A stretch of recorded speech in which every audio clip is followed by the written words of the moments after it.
fiscally responsible, financial geniuses, monetary magicians. These are things people say about drivers who switch their car insurance to Progressive and save hundreds. Because Progressive offers discounts for paying in full, owning a home, and more. Plus, you can count on their great customer service to help when you need it, so your dollar goes a long way. Visit Progressive.com to see if you could save on car insurance.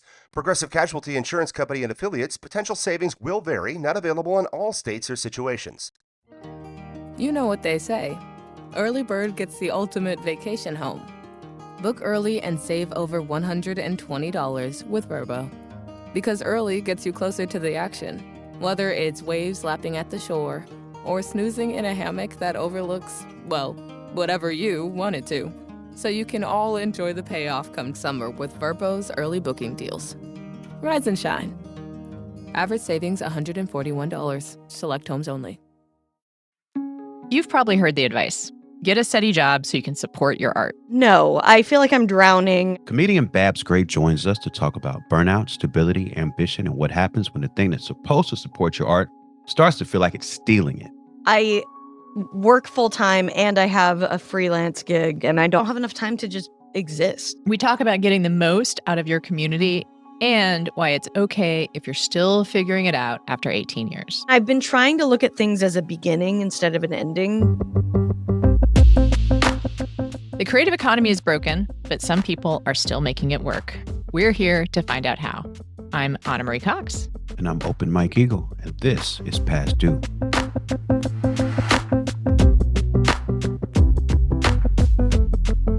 Babs, how are you?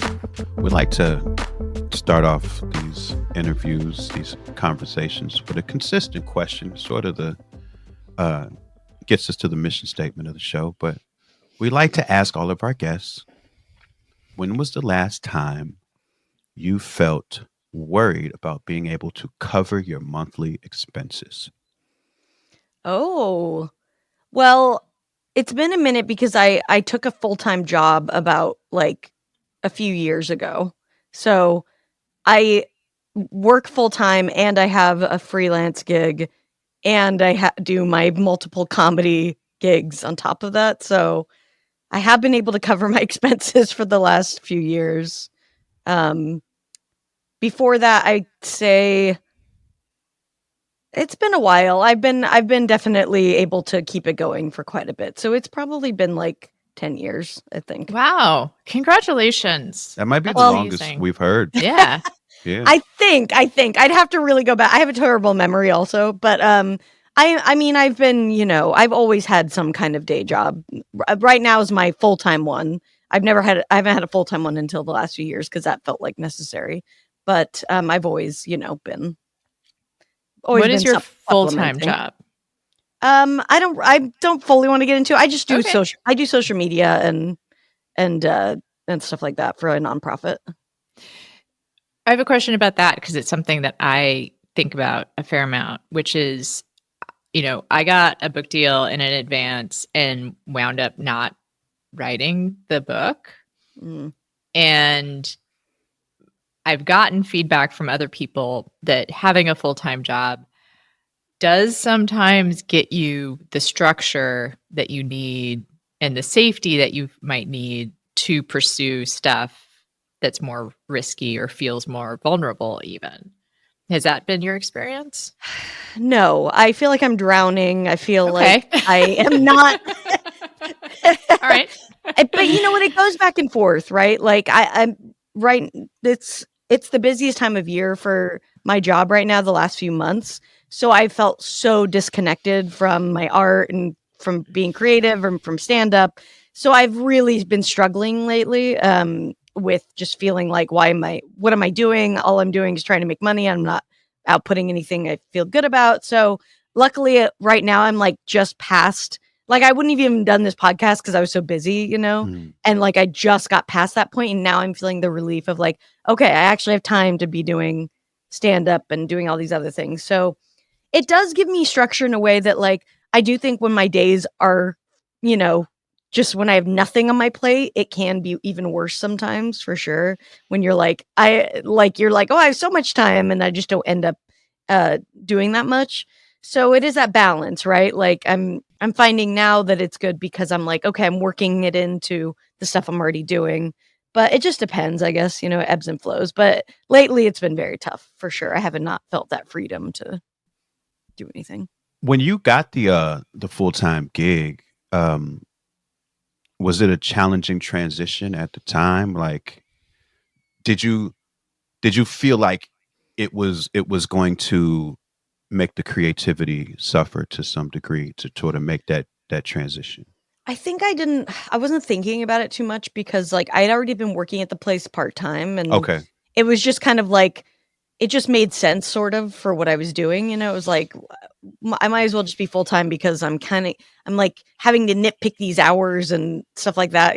So I don't think I thought of it at the time, but I think since I've been doing it for a while, it is starting to, I am starting to get freaked out. Like, fuck, like what am I doing? I'm here to make this dream happen. And I feel like sometimes I feel further away from that than ever, in the Mhm. last few years. So it's been a struggle to like try and feel like I'm still pursuing it in the way that I want to. I wonder if you can talk about the ways that having that full-time job where your creativity is in the service of someone else, right? I assume that one of the Mhm. reasons they hired you is that like, oh, we need a creative person to do this. Yeah. Yeah. I think And I took I took a course or so I took something about just being creative and trying to like not be as hard on yourself, as a creative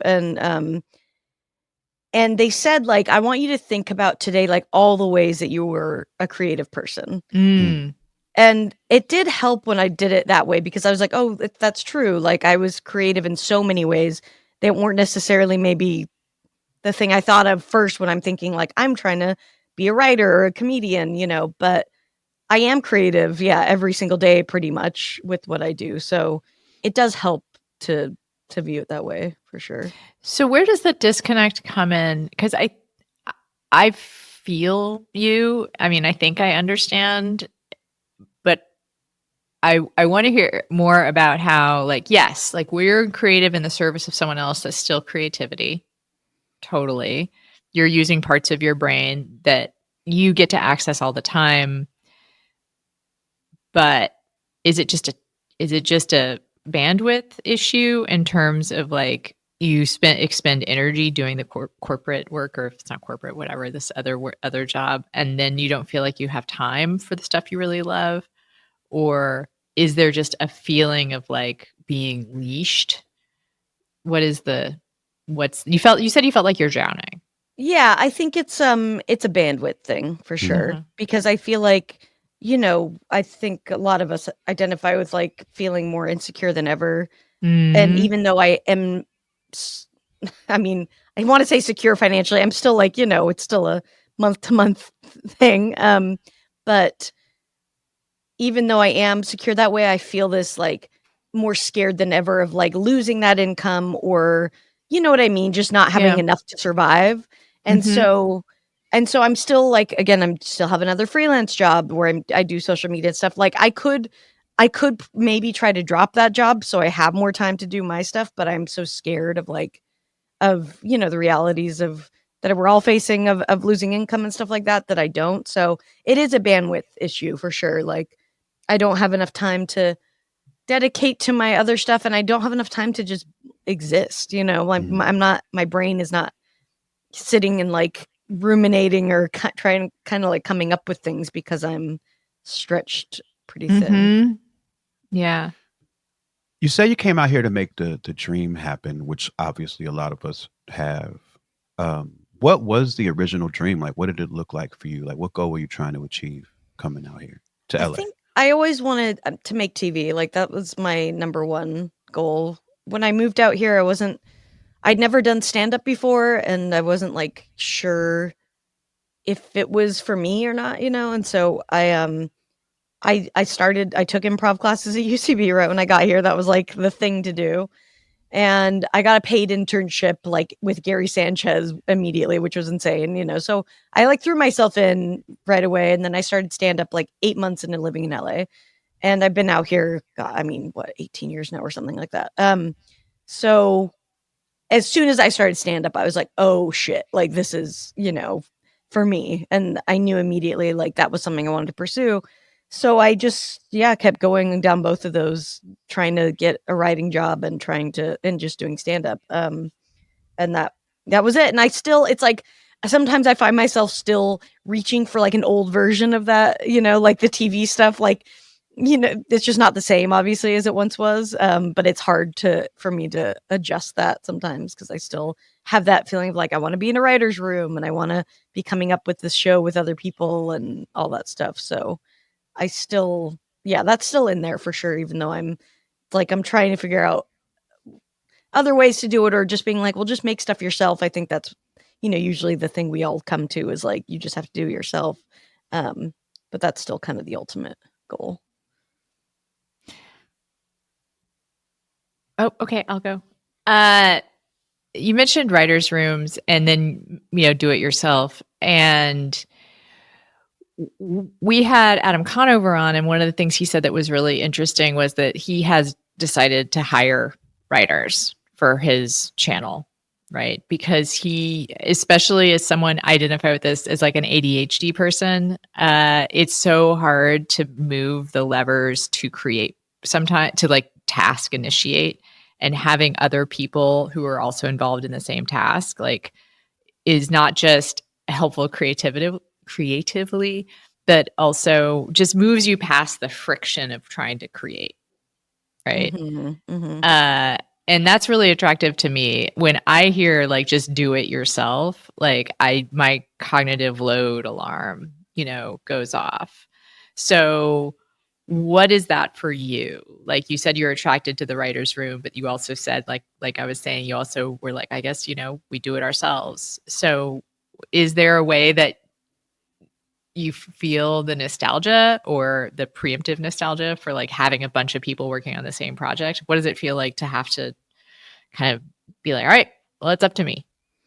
Yeah, that it is. I mean, I feel like the appeal of it, right, is kind of that lift together, is because I agree, like it is so much easier when you have some other people to be accountable to, and it's more fun, right, when you are all together making something. I think like I wish that I had more of that. I have friends who make a lot of short films and like are always making stuff like that together, and I don't feel like I'm in that kind of like world. And when I think of making that, it's overwhelming to me. I'm like, how are they always doing this? I just don't really get. I'm like, I don't understand. You guys are always making shit because it seems so expensive, or it seems like this or that. So I wish that I was doing more of that with other people. I mean, I have like writers groups and stuff like that, and that definitely helps. And accountability for me is like, it's like the only way I get anything done, right? Like, and I have a friend, Julia Prescott. I don't know if you guys know her, but I know that name. Yeah, she would be great to talk to. Actually, she's like the only reason I've gotten anything written, I think, in probably the past like 5 at least years, because she does a few different things. She does accountability groups. Like she does one right now where I'm in, where you have to turn in like pages every week, and if you don't, you have to like pay money that go to a charity thing. And so that's like I'm trying to finish my first feature this year, and that's the only reason I've gotten it done or close. And then she has this other thing called Trash Draft, where you like do a week, you meet people, it's all on Zoom, but Saturday you all talk about your pilot ideas, you write 5 pages a day. The next Saturday you read through your like shitty draft. And so that kind of stuff has really helped me like get through the noise of just put it on paper, right? So the accountability of groups is great, but yeah, I haven't been able to. It's hard to find that. I mean, it's cool that Adam like has people write for his channel. It's a good idea, and I'm sure it would help me if I was, because I can't for the life of me make a fucking TikTok like to say my like. It takes me like 10 years to actually finally do it. So I do love that idea of that, and I haven't really thought about that in a concept outside of a writer's room. So that's cool. Like, yeah. This episode is brought to you by Factor. Cold days, big goals, absolutely zero interest in cooking? Factor makes healthy eating easy with fully prepared meals designed by dietitians and crafted by chefs. No planning, no grocery math, no what did I buy this ingredient for? I love that Factor has quality, functional ingredients, including lean proteins, colorful veggies, whole food ingredients, and healthy fats. And there's so much variety. Over 100 rotating meals every week, including the new Muscle Pro meals, if you're doing strength stuff. And they support your diet, whether it's high protein meals, Mediterranean, whole ingredients, healthy fats, or more. Plus, there are no refined sugars or artificial sweeteners. I've looked for something like this for a long time, and Factor really is the best. It's good food that tastes great and is ready in about 2 minutes, always fresh, never frozen, no prep, and no stress.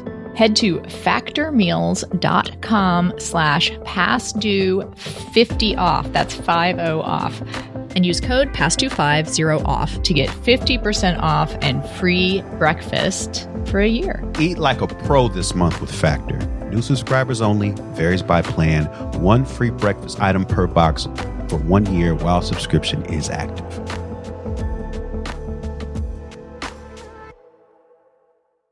Your little one grew 3 inches overnight. Adorable.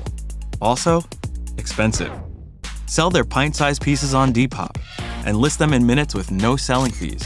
Because somewhere, a dad refuses to pay full price for the clothes his kids will outgrow tomorrow. And he's ready to buy your son's entire wardrobe right now. Consider your future growth spurt budget secured. Start selling on Depop, where taste recognizes taste. Payment processing fees and boosting fees still apply. See website for details.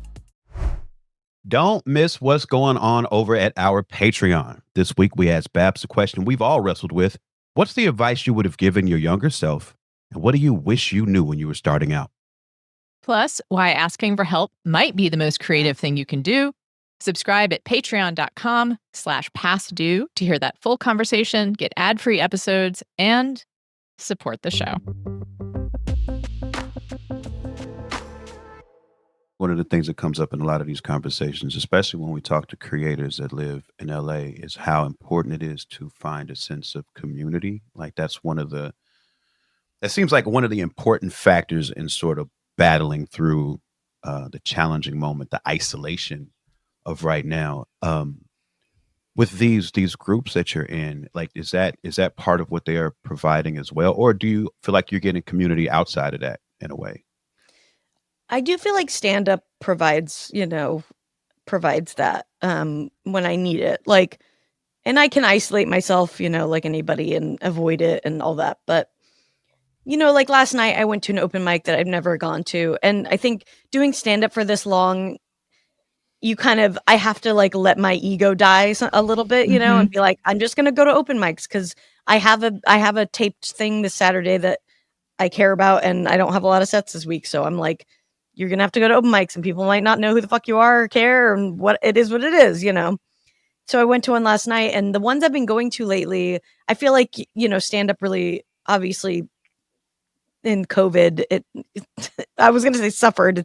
It disappeared pretty much, and we were doing Zoom shows, but the stand up scene in LA has taken a while to recover.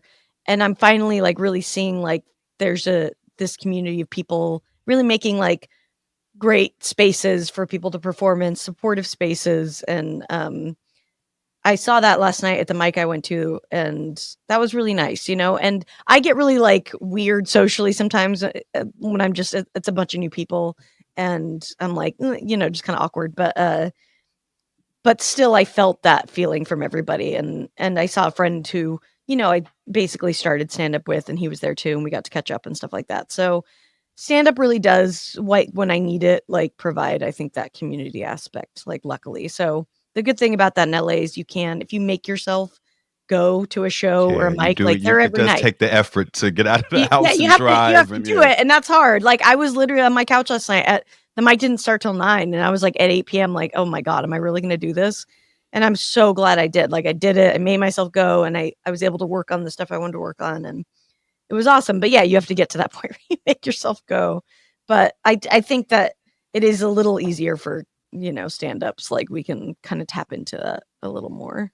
Well, I mean, the answer to this may be hyper local, but I do think it could be helpful. Like would you mind shouting out the actual place? Like, it seems like it could be really cool for It people who was are looking for a community. Yeah, it was Lyric Hyperion, and Okay, yeah, yeah, okay. yeah, and they do a ton of mics. Like they have mics every day. They've got a mic this afternoon I might go to. They have a lot of daytime ones, and then they've got a lot of nighttime ones. But yeah, it was Lyric Hyperion. They've got quite a few there, and they're all posted on their Instagram if anybody's interested. So I'm in Austin, Texas. So this is hyper local, but a genuine question, which is I've been reading so much about how LA has been hit so hard by recession, AI, just the shrinking of the entertainment industry. It sounds like, though, like the lifeline is community. To me, Mhm. that's what people keep on saying over and over. And do you think that is like, how do you think that's playing into this picture?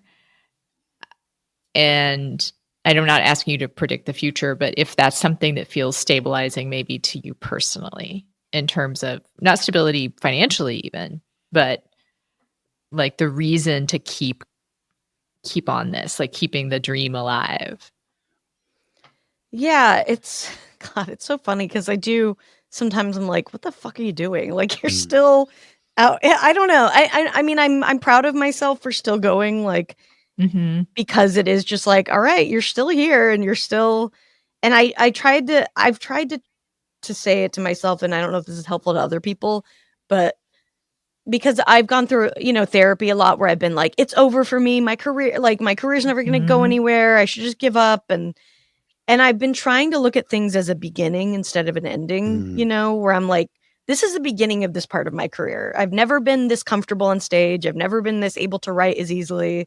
And so I'm trying to look at, I think, also LA in a way like that, because it can be easy to be like, it's not like it once was. And it's not, it's not as great as it used to be. The industry is much worse. And luckily in my day-to-day career or whatever, I'm not, somebody who works on a film set or something. So I'm not as affected in that way. And I really, really feel for everybody because I know from my industry friends how fucking hard it is right now. So for them, I think it's a little like maybe darker, whereas with something like stand-up, that's always going to be there. Like it's always going to be around. You can always show up and do it. And I think the industry part of it is a harder piece. But I mean, I hope, I think community is always the answer, but it can be hard for people to find that, especially I think with like the more specific industry stuff, Yeah. You've done, I'm sorry, Anna, did you have a follow-up? I just was saying yes. I was just validating aloud. And I do love that insight. I just had a birthday recently, which celebrating my making it another year around the sun. Great. I did it. And that's not small, right? Yeah. But also it does come with a lot of, backwards looking and accounting of what I thought where I thought I'd be, where I am, and the tendency for anyone. I think maybe not everyone. I guess there are some people that are secure. Like that's weird to me, but okay. And to kind of to do what is probably a biased accounting of my life, right? A negatively biased accounting. So the idea of beginnings, there's always a beginning, right? There's either always an ending. You can look at it that way, or there's always a beginning. So I just really appreciate that framing of it. And even in the chaos. Yeah. Even in the chaos and contraction. Like I say that today, but tomorrow I'll be crying and being like, why didn't I make that one choice 10 years ago? It's obviously every day is different, but when I'm feeling good about it, I'm looking at it that way, So having looked at, talking about looking back, you've been a comic podcaster, writer, actor, and you've been a part of like some pretty successful endeavors. I'm wondering which ones, when you look back on it, and this could be measured in financial success or career impact or attention garnered, but what do you think has been like the most successful thing that you've been a part of creatively? Um, well, I mean, I don't know. Like, I had a podcast that accidentally started the Free Britney movement, and that was pretty crazy. It's a hell of a time. Yeah. So when I think of something like solidly that I did that it's a long story, but when we started it, we didn't really know that that's what we were getting into. And then it turned into that. And then, 3 years of insane work every single day. And she got out of the conservatorship, which was something like none of us ever expected. So I think I can point to that and be like, wow, okay, you really put your time in and something like happened. So yeah, I think that's the biggest, if anyone was looking at my life from the outside, that's probably the biggest thing that they would say, like, there you go, that's it. I'm also really proud of, my podcast. I have a podcast called Lady to Lady, and we were, I think, like one of the first ones, sort of. We've been doing it for almost 14 years. And it was always, a place for us to like feature other funny women, funny comedians. And we've never had a Nazi on, so I feel pretty good about that. It's a great batting average, 14 years. That's pretty good. I think I guess I'm pretty sure, but yeah, I'm proud of that. I'm proud of us just for showing up still, for still doing it and riding the waves of. I mean, the podcasting world has been crazy. We've been there from basically the beginning, and we've seen the rise and the fall, and we've ridden the wave this whole time, and it's been very, very, very hard.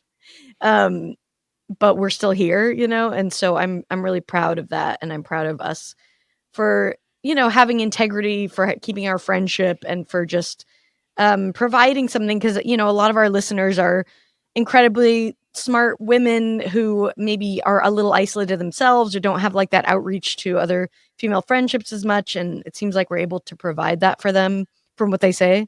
So that's definitely like the thing I'd say I'm proudest of, for sure. I was going to offer a variation on that, which is the thing that feeds you the most. I mean, you talked a little bit about getting up out of the house and going to go do stand up, and that sounds like that's at least one thing. But anything else doesn't have to be professional. But is there a piece that you can go to, a piece of your life that you can go to and be like, all right, this is, I can go back out and engage with the world again because I've done this thing that is, for me, energizing, fulfilling. I hate the phrase fills my cup. I hate that phrase. But I guess that's what I'm asking. I'm like kind of terrible at that. I'm not great at taking stock or like pausing for myself, and it is something I'm saying I'm trying to get better at it. I don't even know if I am. I'm just here. But I'm definitely, because I have so much going on, it is so hard for me to like take a minute and because my life is, I feel it. I do. I mean, comedy and like that stuff, that is how I feel it. And also just appreciating it in a way that like, just appreciating watching smart people digest everything that's going on in the world in a small room full of other people, not just reading thread about it or anything like that, but like being in that moment with each other, like while we're all navigating everything that's going on. It's like so valuable to me, and that really does like fill my cup, quote unquote. Hate that phrase. I don't know. I know. Why. Now I don't know why I'm saying it. I don't know why. But that for me is it, those moments in like a dark, like black box theater, and it's like 11 p.m. and there's 10 people in there and somebody's just, expressing themselves. Like that really for me is the best shit. Yeah. And I mean, and just, having, I like being cozy at home and like making food for me, my partner, and hanging out with our cats and stuff like that. And that's definitely the other thing I would say.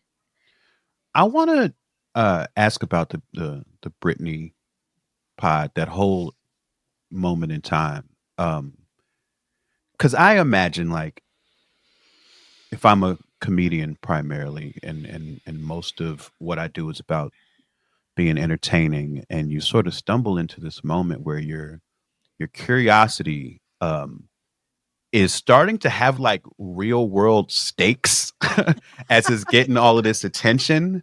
And like, I'm just very curious what that was like for you, not knowing that you were gonna sort of end up around this movement that had such real life consequences ultimately. Yeah, it was crazy. I mean, there was just, we basically started a comedy podcast about her Instagram page and was like, haha, like her Instagram's weird. Let's talk about it. And we were like, we're only going to talk about our Instagram. That's the funny thing, is that that'll be our main focus. And because my co-host Tess had done investigative reporting, she was like, really like, what is this conservatorship thing? And she kind of was started taking the deep dive, and it was fascinating. It was really interesting. And I don't know, like, I think that I don't know if she hadn't been a part of it. Like, we just kind of happened to be in the right place at the right time. We were so specifically looking at her life along at the same time that all this weird shit was happening, basically. Mhm. So it was just like a wild ride where you just had to kind of put your head down and just be like, I'm just going to keep going, because it's getting bigger and bigger and bigger, and it's fucking terrifying, and it's intense, and feels like there's a lot of pressure, but it feels like we're on the right track, or like we're being, I mean, one thing, that we were told so many times behind the scenes from people who wouldn't come forward, who would say, keep going, trust me, keep going. And it was like, all right, I guess I gotta keep going. And we just felt this like duty, basically. We felt this like, duty to keep going. And it was really hard. I mean, it was terrifying, and it was scary, and in a lot of different ways. But I think we luckily had each other, to hold on to. We were like each other's life raft through the whole thing. So it was just that kind of thing where it was like, okay, like this is really scary, but you look at each other and you're like, all right, let's just keep going. And that's what it was. That was the vibe. Yeah, I just had to kind of like, I don't know, just forge Survive ahead. it. Just forge ahead. Yeah, just survive it. And it was really hard. And there's a lot of stuff that happened that people don't know about, that we were getting harassed a lot and stuff like that, and it was awful. And we just had to overcome that, and that was extremely hard personally for me, because you're always scared. I had to really come to that point where I had to deal with like, okay, some people don't like you, and some people like don't know you. I mean, most people didn't know us, but they would not like us for this or that reason. And I had to just really deal with that. And it was really hard. And as somebody who's trying to be someone who's in a public, light, it really made me have to confront those things. And that was very difficult. So I think it helped a little bit, but it also made me be like, do you want to be famous at all? Because that doesn't look fun. It's not fun at all to be exposed to people, sending you hate shit. So I don't know. It was tough. That made me think of something like, do you really want to be famous, as a question? How do you balance, or how does one balance? Like, you can only answer for yourself, but to me, again, like this idea of beginnings, like that's really helpful frame for me. But there's also ambitions, right? So how do you have ambitions but stay in the moment? Like that seems like a trick. Like I have an ambition to create like all this stuff. Like I still have dreams that are really big to me. But if I get too hung up on them, then perversely, I feel like I'd get backwards looking, Yeah. Like if I think about the big dream I have, I can go to, but why haven't I done it yet? Or why didn't I make the decisions down, backwards that would put me in a better position to do it? Yeah, that's so hard. I think it's like I have to just tell myself like, well, you weren't ready then, and I don't think for me I was ready for any kind of success or anything at some point. I was a big self-sabotager, and I'm finally getting out of that more now.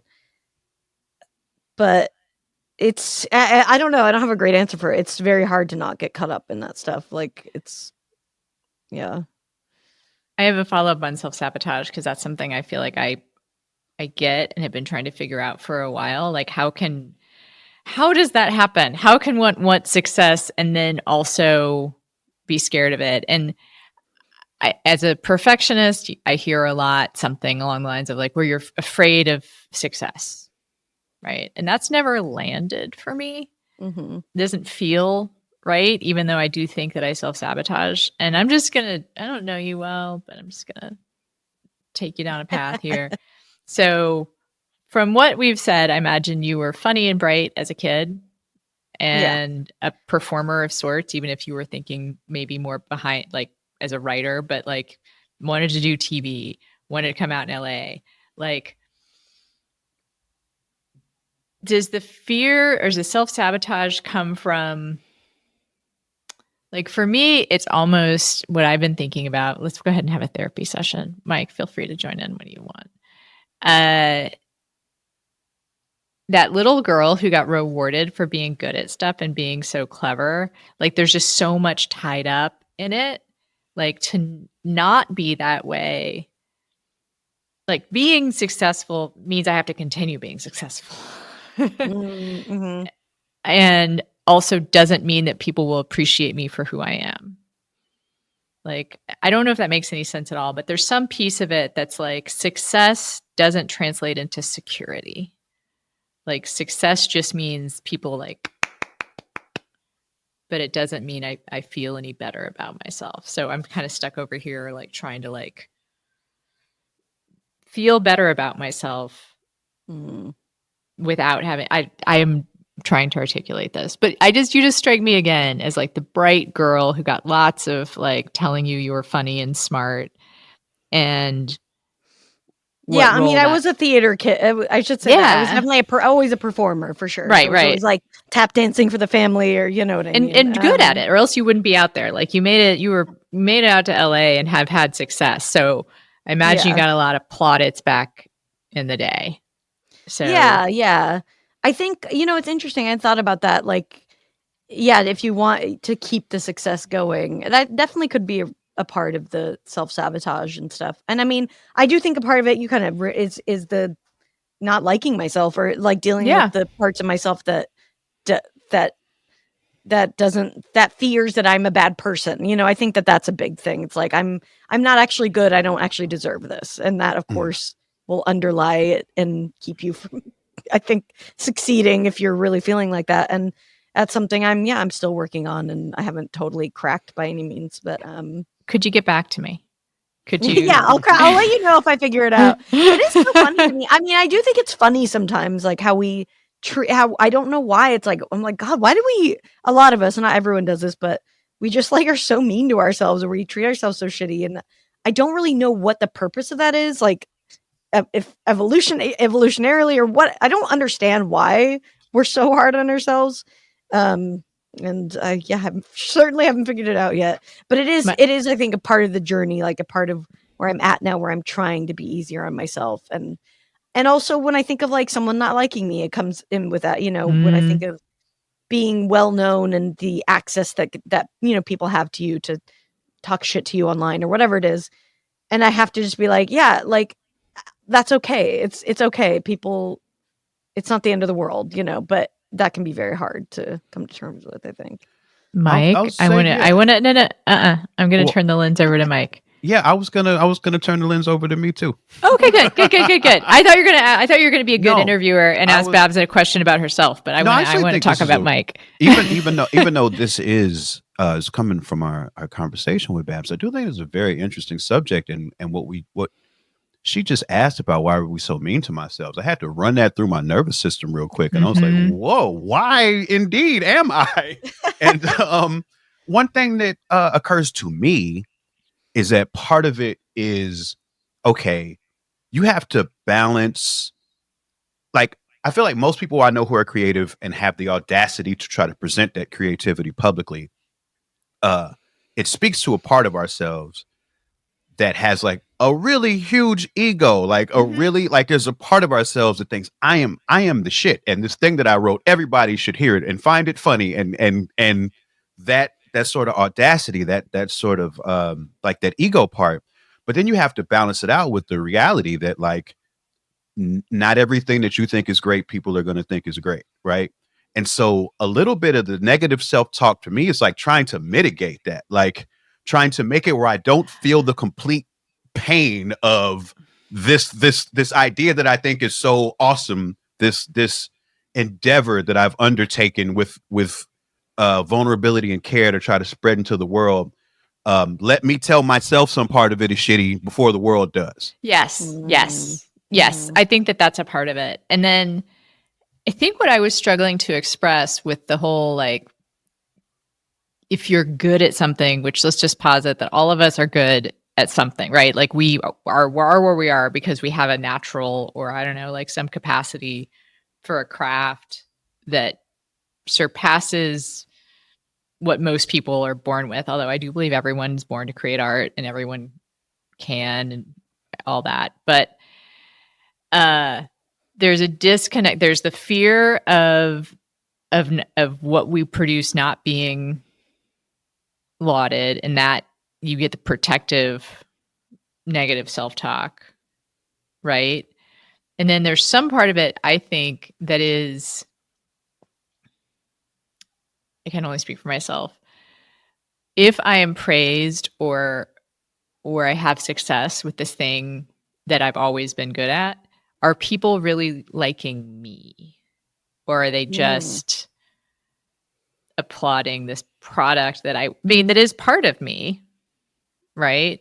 But would they still love me if I wasn't good at this? Is the level of value just attached to this thing that I pretty much have always been able to do? It's a little complicated. I maybe overcomplicated. Surprise, I'm overcomplicating it. But there's I would think they like me. To be clear, I'd be like, they like me. Yeah. I get. That's just for me. No, it's it's like, I think it's a little. I mean, it's all complicated. It's all like our neurons are cross-wired in ways that scientists have not figured out, right? The only thing we know for sure about humans and brain function is that we do our best when we feel cared for and accepted. Like, that's like the only thing I think that anyone knows for sure is the Maslow's hierarchy of needs, right? Mm-hmm. Like, and I think that's something we're circling around a little bit, especially Babs, with what you're talking about, like just having the bandwidth to do things. And that then you can become more secure, and then you can work on your self-sabotage and everything. And I don't know, like, it's just shocking to me how many people we've talked to for this show, both people who haven't worried about their monthly income for a while and people who have worried about their monthly income recently. No one's benefiting from a fear of instability. Like, no one's benefiting from instability. No one's feeling like, oh, you know, my art is better now that I'm a starving art. Like, my art was better when I was a starving artist. I mean, I think River Butcher had a really great way of putting it, which is that he feels like his art is better when he can let go of the fear, no matter how much money's in the bank. But that's very different, than the pressures that we get, like the idea that there's something inherently pushing us towards great art if we're struggling. Yeah, I think that that's something like comedians, you know, really have leaned into in the past, where it's like, you got to be like dark and fucked up to be funny or whatever. And that's been let go of more recently, which I really appreciate.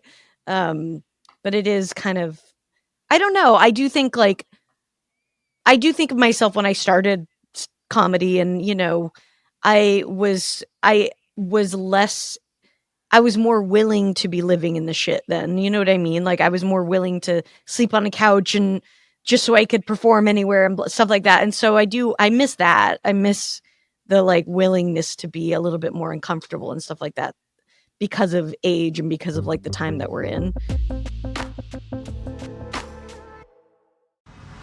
Get in the game with the college branded Venmo debit card. Rep your team with every tap and earn up to 5% cash back with Venmo Stash, a new rewards program from Venmo. No monthly fee, no minimum balance, just school pride and spending power. Get in the game and sign up for the Venmo debit card at venmo.com/collegecard. The Venmo MasterCard is issued by the Bancorp Bank N.A. Select schools available. Venmo Stash terms and exclusions apply at venmo.me/stash terms. Max $100 cash back per month. My day kicks off with a refreshing Celsius energy drink, then straight to the gym. Pre-K pickup, back home to meal prep. Time for my fire station shift. One more Celsius, gotta keep the lights on. When the 3-alarm hits, I'm ready. Celsius. Live, fit, go. Grab a cold, refreshing Celsius at your local retailer or locate now at Celsius.com. It's funny. I tour a lot, and I used to make it a point to try to crash at somebody's house when I was on tour, because that was, I don't want to spend money on hotels, so I can, figure it out this way. It was like that DIY sort of ethos that we were operating in, and I just hit a point with that as at some point. This is like one too many awful situations that you end up in somebody's house, where I was just like, I cannot do this anymore. But I say that to say, on one hand, I do miss the spirit of it to some degree, because I do feel like that energy was sort of helping in all that we were doing, like that push. But I'm old and tired, and I need a hotel room.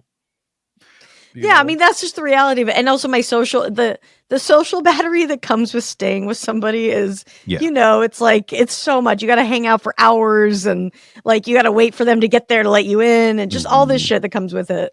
So no, you're right. And that's the reality of it. It's just like, I'm older, I need my own space and whatever. But sometimes when I was just more willing, like right now, I think if I was younger, I would be more willing to like be trying to make my money at doing, traveling and doing comedy.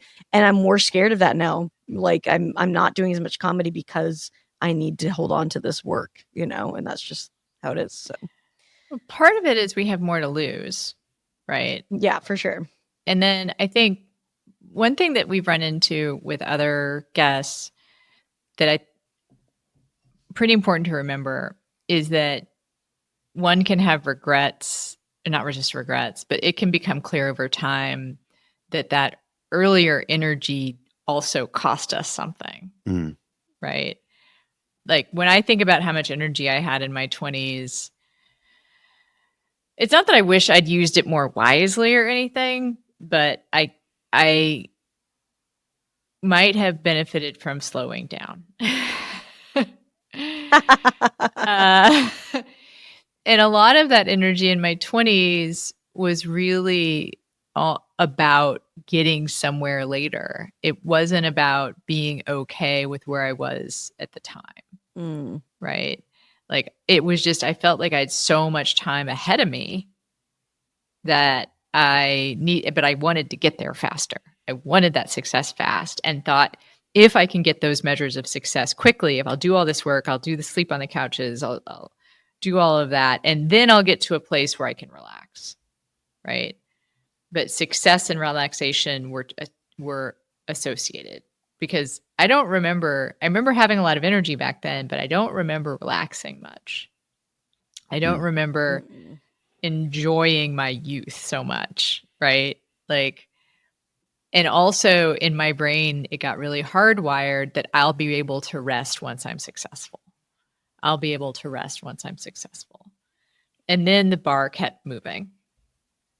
I'll be able to rest once I have X thing under my belt. I'll be able to rest once I have Y thing under my belt. And as I've gotten older and discovered instability that happens, I got X and then lost the job and had to struggle again. I got Y and then had to pursue Z, right? I'm not enjoying the times. I'm not able to fully metabolize the times when things are okay. Does that make sense? Do you kind of know what I mean? Yeah, definitely. Yeah, I mean, it is so much of this like is figuring out how to ride the roller coaster. And like you said, that we weren't expecting, I don't think. A lot of us had an ideal of what our life was going to be, or, our success was going to be. Now it's like, okay, that didn't work out that way. And like, how do I keep riding this thing if I want to, or I can give up, I guess. I don't think that's an option at this point, but it's tough. Yeah. I mean, for me, like, I don't regret how I spent most of my youth. Like, there's, I was very feral. I was definitely crazy and out there and, going for it. But I'm appreciative of that. And I also, for me, I was aware, like, I was like, I didn't good. try to go too fast. I knew I was like, put your time in and like get good at this, you know, but now I'm on the other end of it. I'm like, all right, I did it. God damn it. You mentioned riding a roller coaster, and that's always to me such a perfect analogy for experiencing like Hollywood success, because it's so like you wait in line for a long ass time and you get on and it's so exciting, and you go through it and you get to the end and it's like, okay, now what? And you know, I've had the privilege of riding it a couple of times, but every time I'm like, damn, is there a way I could do this without having it shit in my heart on the way down? like what is the what like I that's the one part I could never figure out. And you know, I'm curious if that's been a similar experience for you, and if so, like what part of this business would you be willing to take that ride for again? Oh man. Yeah. I mean, I'm just having some distant thoughts of traumatic experiences. I don't know. You know, it's hard to say because I haven't like really done a lot of the stuff I would love to do. So I'm like, I wish that I had, you know, I'm thinking of like I came this close to like so many writing jobs and never got them. You know what I mean? So for me, it would be more about like, I wish I could redo some of those moments and be more confident in myself maybe in the past. But yeah, I don't know. It's like, it's just part of it, right? It's like, I think it's the knowing that maybe knowing now that the roller coaster is the way it is, and like understanding that it's going to be hard, you know. I think that helps a little bit, just the mitigating the like disappointments and things like that. It doesn't totally solve it, obviously, but it helps a little bit. One of the most important parts of our show, especially given our mission, is to sort of explore the challenges of existing in the current environment as a creator. One of the most important things we do is we turn it over to our guests to let people know how they can best support you. So this is the time for you to tell us what you want to plug. Yeah, I mean, definitely my podcast, Lady to Lady. I think that's one of the best ways to support me. Go listen to it. Go, you know, you can stream it anywhere. We have a Patreon, so that's, you know, if we didn't have a Patreon, we would definitely not still be around anymore. Like that's been our supports through all the crazy waves of all the podcast ad world changing. That's the number one thing. Yeah. Lady to Lady podcast. And then you can just follow me at Babs Gray on Instagram. I'm always posting anything there. And I do, like I said, I'm not doing as much stand-up as I'd like to right now, but I'd like, you know, I'm going to be trying to go on tour and stuff in the next year and be more out there doing it amongst the people. Well, we look forward to seeing it. And we appreciate the conversation. I know it's not like always super easy to talk about this stuff, but thanks for being so vulnerable with us. No, I appreciate it. It's good for me to talk about it too, so it helps. All right. Yeah, I appreciate you being on. Appreciate you being as reflective as you are. And go get him, Tiger. Thank you.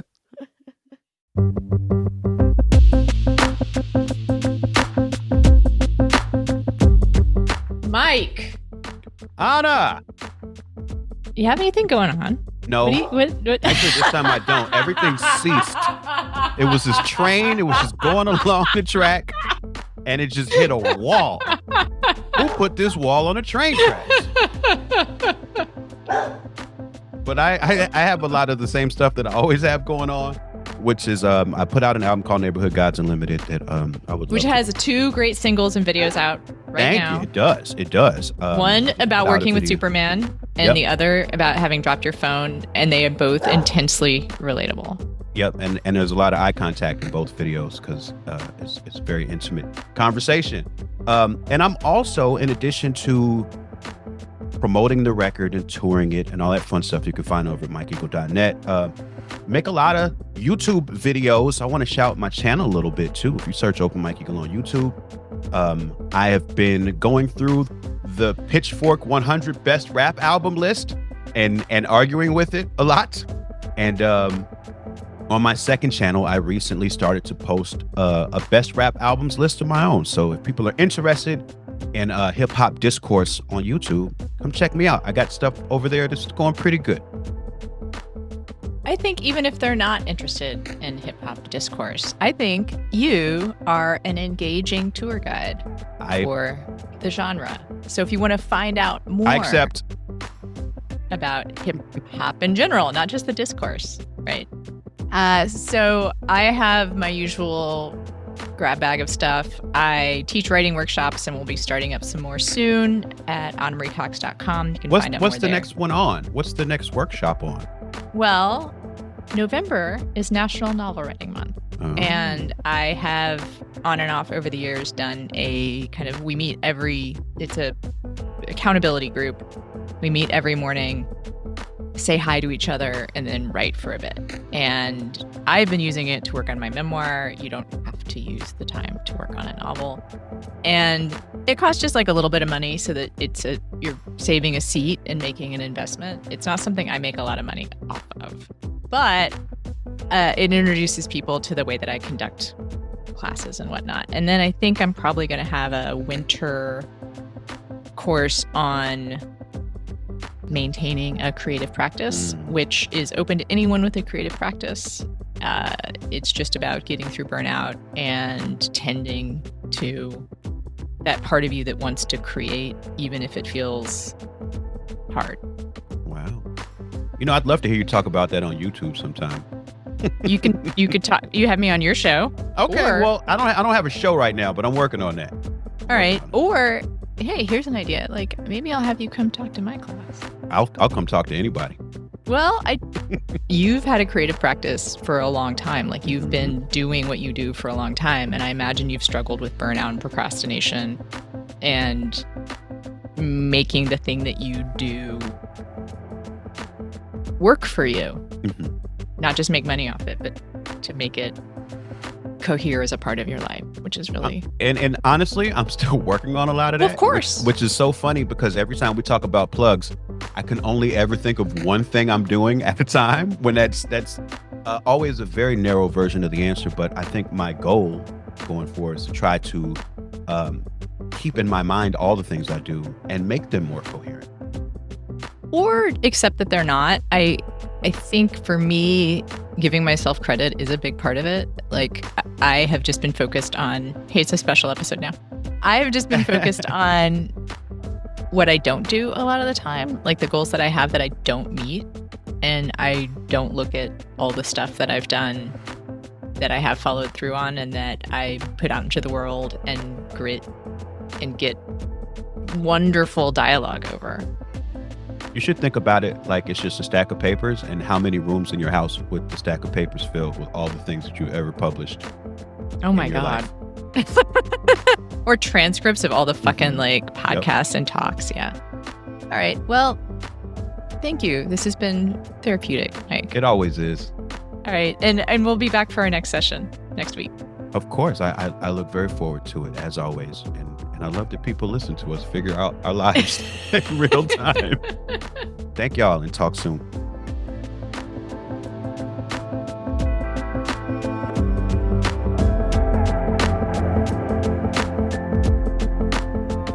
Past Due is hosted by Anna Marie Cox and Open Mike Eagle. It's produced by Andrew Steven. You can find more at pastduepodcast.com. Help support the show by joining our Patreon at patreon.com/pastdue. You'll get bonus content, extended interviews, and more. As always, if you like what we're doing, another way to help is by subscribing, sharing the show, and leaving us a review. Thanks for listening.